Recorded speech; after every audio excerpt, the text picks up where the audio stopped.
Welcome back to BlackManProblems. I'm Anthony Brown. And I'm Ciaran. Don't forget to subscribe. Subscribe right now to the channel to hear more from us with our interesting chats. We're going to talk about rejection. Yeah, rejection. Being rejected. The power of rejection. Yes, having people dislike you. Yeah. Having people say, we don't want to be around you. What it's like to, have people reject you and how that might affect you, and that rhymes. Bless you. Oh gosh. Boom. My question to you, Anthony, is like, what experiences do you have of rejection in your past? I do remember a really sad moment in school. Do you remember in school, right, when you played Kiss Chase? Yeah. I remember vividly. This actually happened. This is true. They were playing Kiss Chase, right? So everyone's playing Kiss Chase, and you're waiting for like the girl that you like to come chase you, and everyone's running, and see all these guys are running around like, oh my god, Kiss Chase, it's Kiss Chase, and I'm walking around. As I'm looking around, I'm going, I don't need to run. No one's chasing you. Nobody is actually chasing me. What the fuck? And I hated that. And that was my early days introduction to rejection. That's what I remember. It was horrible. I can imagine. Oh yeah. It never left me. Never let that actually happen. One of mine is, I remember I was at school and I don't know, I think I was 12 or something. I was in year 8 or year 9, something like that. And then this girl comes up to me and she goes, oh, Ciaran, so-and-so fancies you. There's this girl that fancies you and she wants to go out with you. And she said that to me on Friday. It's like on Friday at lunchtime. It's like 12 o'clock, half 12. Okay. Now, I spend the whole weekend thinking about this. Because the girl fancies me. She's and it's like, so I'm like, oh my God, you're ready? I might get a girlfriend. What do I do? What should I say? Should I buy her flowers? I'm obsessive about it. Yeah. Because it's new. You're in school, so it's new. Yeah, it was. And I didn't see myself as being anywhat attractive or appealing at school. And oh my gosh, this girl wants to go out with me. Yeah. Fucking amazing. So come Monday, I go and I tell the girl, I'll go out with your friend. She's like, nah, I was only joking. It was just a joke. Oh, no. Yeah. That's horrible. Yeah, that's... I think that trumps mine by far. That stuck with me. Yeah, that's wrong. No, I was only joking. Why would you do that? Who did that? Was a name? Let's name and shame her now. I genuinely can't remember the girl's name. I'm glad. You know what it is? You have to block that from your memory. Yeah. That's why you can't remember. She was a bit of a cow though. I would love for you to have name and shame her right now. I'm sure you're a lovely person now, because to be fair, you were 12. Yeah. But yeah, you were a bitch back She's still a mega bitch. then. So how do you feel about rejection anyway? So let's say with things like dating and stuff, or in your day-to-day life now as an adult. I will not I won't put myself into the area of being rejected unless I've got a little bit of, I think I've got a chance here. So I don't put myself in that zone anymore. What makes you think you've got a chance? I'd have to get feedback from the person I was about to... So like it was the game of football, for instance, if I wanted to play the game of football, now it was his game and I need to ask him, I'd look at the boy and think, oh, I know him, me and him were chatting the other day, he's really cool, and he's like, hey, he's just waved to me. You know what, I think I can ask him, he's going to be cool. Whereas, I didn't know the dude, he looked mean-faced, he sees me coming over, and I see him go like this. I don't think I'm going to ask him whether I can play. As soon as I see this movement, I'm probably just going to turn around and go, I'm just going to watch. If you are walking down the street and you see some hot woman, would you go and say hello to her? Not without any eye contact or any sign of anything being, towards me, of her wanting me to go over, or with no alcohol in my system. Definitely not. So you make sure you get a signal. Oh, yeah. And more than a single. I'd need at least 75%, 3 stages of reassurance before I was like, you know what, yeah. What about you? Well, okay, so couple of things actually to do with rejection. Firstly, there's a period a few years ago when I was part of the pickup community. What is the pickup community? It's basically it's a worldwide secret cabal of gentlemen who sharpen their skills with women. Okay. So they'll basically go out into the field, so to speak. They will meet girls, like whether that's in bars, pubs, in the street, etc. Okay. And they will just try to seduce these women, and then they will have various successes, they'll have various failures, but then they go home and then they talk to each other online and talk about what happened and where they went. And learn from it. Yeah. Okay. That's essentially it, yeah, and I used to be part of that community. And so that involved, there was a period about 4 years ago, maybe 5 years ago, when I used to go out into Oxford Circus, and every Saturday, and I'd just go and like just chat women on the street. So you see a girl walking by and then like leg it after her and then stop and say, oh, excuse me, I had to tell you I think you're beautiful. That would be one of the lines you'd use, and then That's pretty much it. something like that.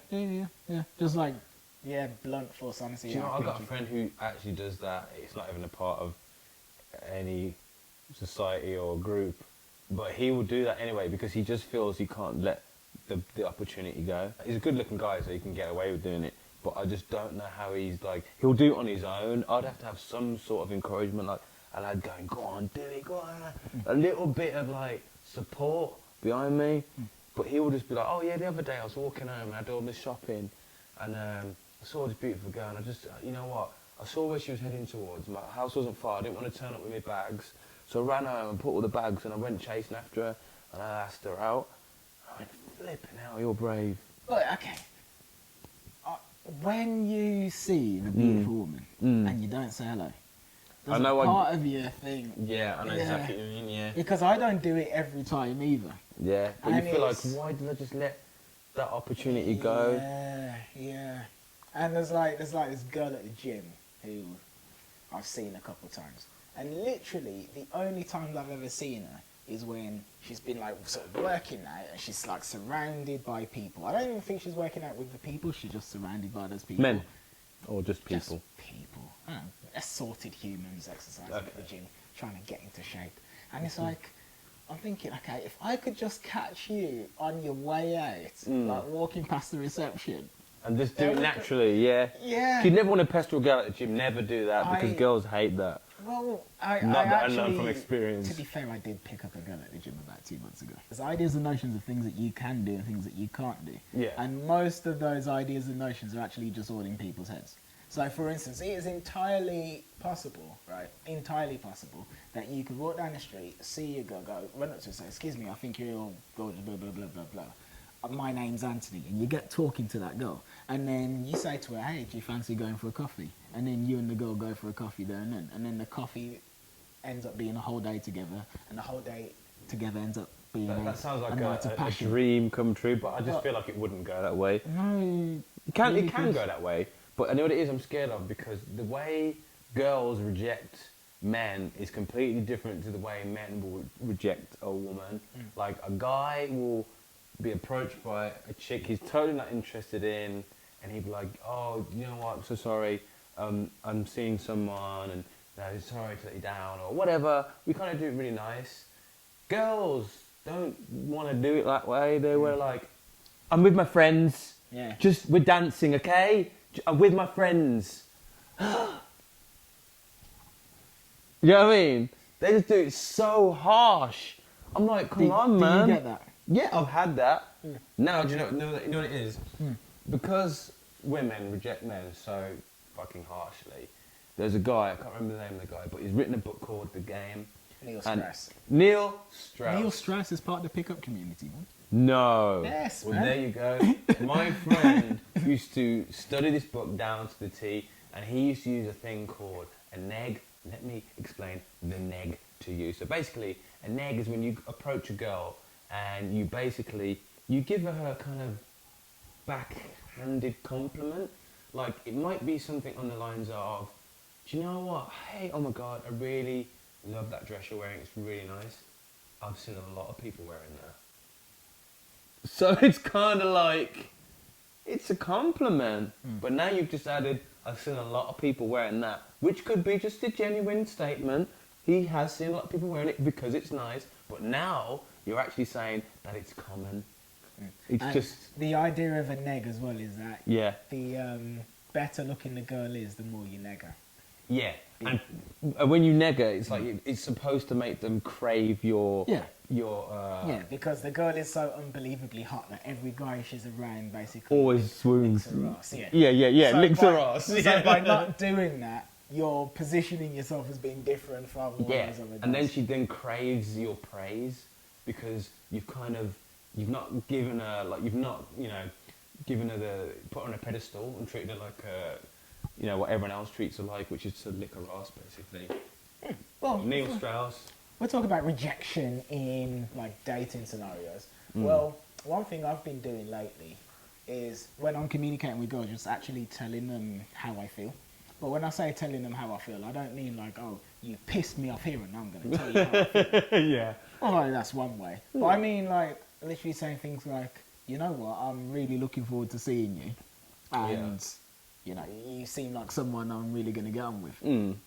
That's the kind of stuff I wouldn't ordinarily have done because you don't want to position yourself as being, weak or being needy or what have you. Whereas now, that's almost like something different that will shock them. Like, actually, this is not what I'm used to. Yeah. Maybe I do like this, especially like at our age where they've had enough of idiots, guys coming up to them saying, what you're saying, or just, give your number, I want to shine, look at that bumper. Like, all them kind of things are just a bit like too raw and a bit like, come on, man. That she's heard all that stupid like chat, those pick-up lines. Whereas you just come with the truth, like, absolute, you know what? I think you're really beautiful and I would love to take you out just one time and see where that goes. You don't have to speak to me again, but I'd love to get the opportunity to take you out. They'd probably be like, there's nothing to lose. You know what I mean? Especially if you do it in such a way that you prove that you're safe and you're not like a weirdo. Well, this is it. It's like I found that it's not really what you say, it's kind of the way you say it.